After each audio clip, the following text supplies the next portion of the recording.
आज मैं आप लोगों के साथ शेयर करने वाला हूँ मेरा 3 ऐसा स्विंग ट्रेड जिसमें मेरा 1 ट्रेड में आया टारगेट और 2 ट्रेड में हुआ मुझे स्टॉप लॉस। अभी आप सोच रहे होंगे कि मैंने स्टॉप लॉस का बात इतना खुश होकर आप लोगों को क्यों बताया। देखिए, प्रॉफिट और loss part of the market, और अगर आपका लॉस लॉजिकली है और कैलकुलेटेड होता है तो कोई दिक्कत का बात नहीं है, क्योंकि आपके पास वो पोटेंशियल है कि आप लॉस को रिकवरी कर लोगे। हेलो दोस्तों, वेलकम टू मनी। तो मेरा जो पहला ट्रेड था जिसमें मेरा स्टॉप लॉस आया वो है अदानी विल्मर। देखिए, मेरा इस ट्रेड को लेने का पीछे 2 लॉजिक था। Number 1 logic, golden crossover. Golden crossover क्या होता है? ये जो आप लाइन देख रहे हो ये है 200 डेज मूविंग एवरेज, और ये जो आप नीचे से लाइन देख रहे हो ये है 50 डेज का मूविंग एवरेज। अगर 50 डेज का मूविंग एवरेज 200 डेज का मूविंग एवरेज को नीचे से ऊपर की तरफ कटता है तो वो होता है गोल्डन क्रॉसओवर। और मेरा जो दूसरा लॉजिक था वो था, अब ये देख रहे हो ये ट्रेंड लाइन मैंने ड्रॉ किया। पहले देखो, ये स्टॉक ने यहाँ पर इस ट्रेंड लाइन को रिस्पेक्ट किया, यहाँ पर एक सपोर्ट बनाया।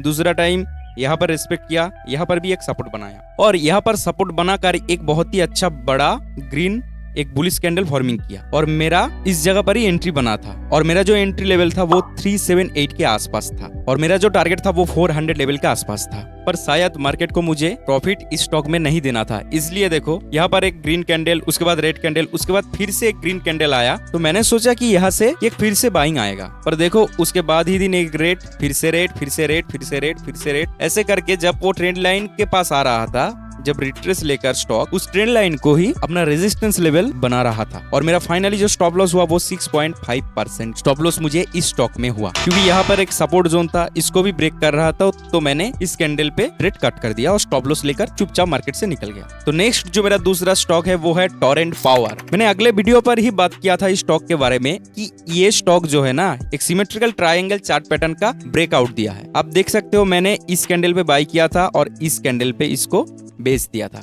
उसके बाद मैंने कहा था थोड़ा बहुत रिट्रेसमेंट लेकर ये अगर फिर से ऊपर जाने का कोशिश करेगा तो मैं फिर से एंट्री करूंगा। तो देखो, मैंने इस कैंडल पे एंट्री किया, मुझे इंट्राडे पे ही बहुत ही अच्छा खासा टारगेट मिल गया, तो मैं इंट्राडे पे ही सेल कर दिया। उसके बाद जो नेक्स्ट डे आया उस पे भी मैंने एंट्री किया और उसमें भी मुझे बहुत ही अच्छा खासा रिटर्न मिला, और इंट्राडे पे ही मैंने काट कर दिया ट्रेड को। उसके बाद स्टॉक थोड़ा बहुत नीचे आया और उसके ही दूसरे दिन फिर से मैंने उस स्टॉक में एंट्री किया और मैंने बहुत ही अच्छा रिटर्न कमाया। अब देखो, ये स्टॉक का जो रेजिस्टेंस लेवल है 1910, इसको अगर ब्रेक करके सस्टेन किया स्टॉक ने और थोड़ा बहुत होल्ड करता है इस जोन को, तो उसके बाद ये स्टॉक और भी ऊपर जाने का पोटेंशियल रखता है, क्योंकि टोरेंट पावर जो स्टॉक है इसको कुछ ही दिन पहले बहुत ही एक बढ़िया ऑर्डर भी मिला है इस स्टॉक को। तो ये था मेरा सेकंड ट्रेड। अब जो मेरा थर्ड ट्रेड है उस पे भी मुझे स्टॉप लॉस हिट हुआ। तो देखिए क्यों मुझे स्टॉप लॉस हिट हुआ। अब जो मेरा तीसरा ट्रेड है वो है लिंकॉन फार्मा। अब देखो, सबसे पहले ये स्टॉक 26 फरवरी 2024 में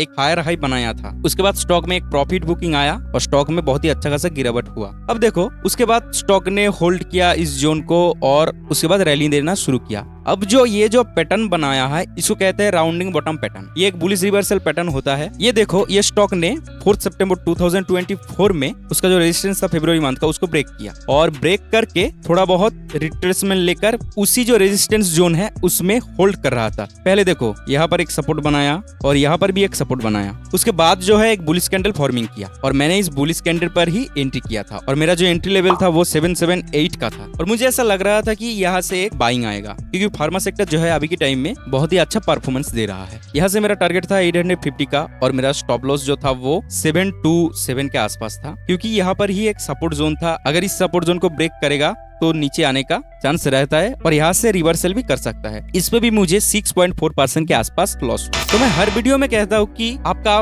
ट्रेड लेने का पीछे कोई ना कोई लॉजिक होना चाहिए। मैंने भी आगे का जो वीडियो दिखाया था जिसमें मेरा लगातार प्रॉफिट हो रहा था उस पे भी लॉजिक था। जो मेरा स्टॉप लॉस हो रहा है जिस स्टॉक में, उसमें भी मेरा लॉजिक है। मैं लॉजिक के साथ ही काम करना पसंद करता हूँ, और उसमें अगर टारगेट आया तो मैं प्रॉफिट बुकिंग करूंगा, और मुझे अगर स्टॉप लॉस हुआ तो मैं लॉस बुक कर लूंगा। तो चलिए दोस्तों, ये था मेरा 3 ट्रेड, जिसमें मेरा 1 ट्रेड में हुआ टारगेट और 2 ट्रेड में मेरा हो गया लॉस। तो कोई बात नहीं, मार्केट का खेल है, मार्केट का नियम है कि आप अगर स्टॉप लॉस नहीं दे पाओगे तो आप प्रॉफिट भी नहीं कमा पाओगे। तो चलिए दोस्तों, मिलते हैं नेक्स्ट वीडियो पर ऐसा ही कुछ स्विंग ट्रेडिंग का ट्रेड लेकर। तब तक के लिए बाय बाय।